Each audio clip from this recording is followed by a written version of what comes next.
Hi, welcome to the AltaGraphics channel. Today we're going to have a session on how to prepare an Eddm mailing. We're going to go over the mechanics of filling out the forms, banding the mailing, and preparing it for delivery to the post office. What we won't cover today is really how to select the routes. That is a topic of a different article, a different blog article, and a different video, which basically involves looking at a map like this, which is available online, selecting a carrier route that's going to be most appropriate for your offer, and then with that you prepare your mailing.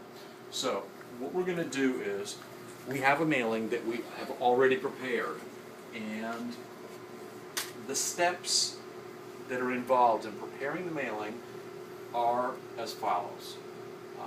First, you need to go to the U.S. Post Office Gateway and create a customer account. And with that account information, then you can come to the Eddm retail website and prepare your mailing. Now, this screen is one of two screens where we select a zip code, and there are several ways to do it, and again, that is a topic of a different article. But using this, we are able to select carrier routes, and as we've done for the mailing that we're doing today, which was actually this carrier route, we selected a single carrier route, and then we went and printed the documentation. So what I have here is the actual reports that were created and our mailer.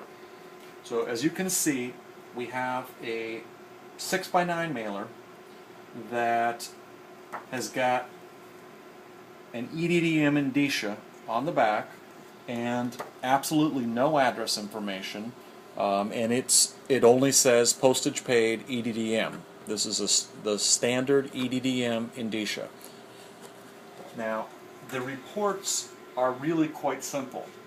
This report, there are actually only two reports. There's the 3587 report, which is generated when you push this button, and it basically just has the number of pieces, which in this case is 563, the total postage, which is $81.64, a signature, a date, and the only other thing that's required on the report is the actual CRID number, which is your ID number from the post office.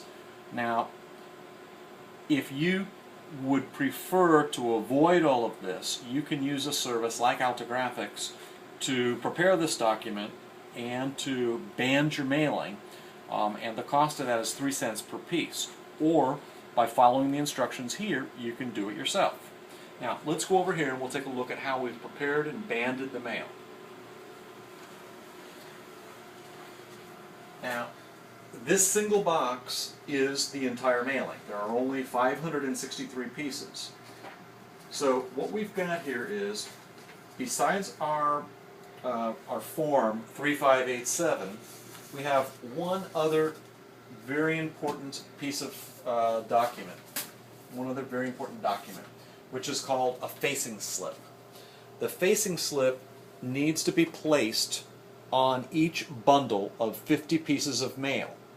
So the system generated this facing slip, which looks just like this. It has the zip code, the carrier route needs to be completed here, and how many bundles. Now in our case there are 12 bundles, because our mailing has a total of 563 pieces. So 50 times 11 is 550. The 12th bundle has 17 pieces. So our preceding bundles look like this.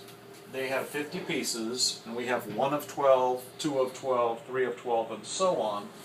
Our final stack only has 17 pieces in it, and that just gets slipped in like this, placed in the box, and then together with the reports, this gets placed, gets sealed, taken to the post office with a check for $81.63. Now, one tip in counting and banding your mail, which is a somewhat time-consuming undertaking, is take a stack of 50 pieces, place it on a table.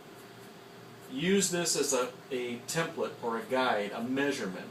You don't need to count the additional bundles. You just use your finger to make equal size stacks and slip a facing slip in that says that it's 50 pieces. If it's off by 1 or 2 pieces, it doesn't make any difference. And that is how easy it is. So thank you very much, and we will look for us on our blog where you can see all of the URLs and the websites that were mentioned in the video are available there so that you can link directly to them. Thanks.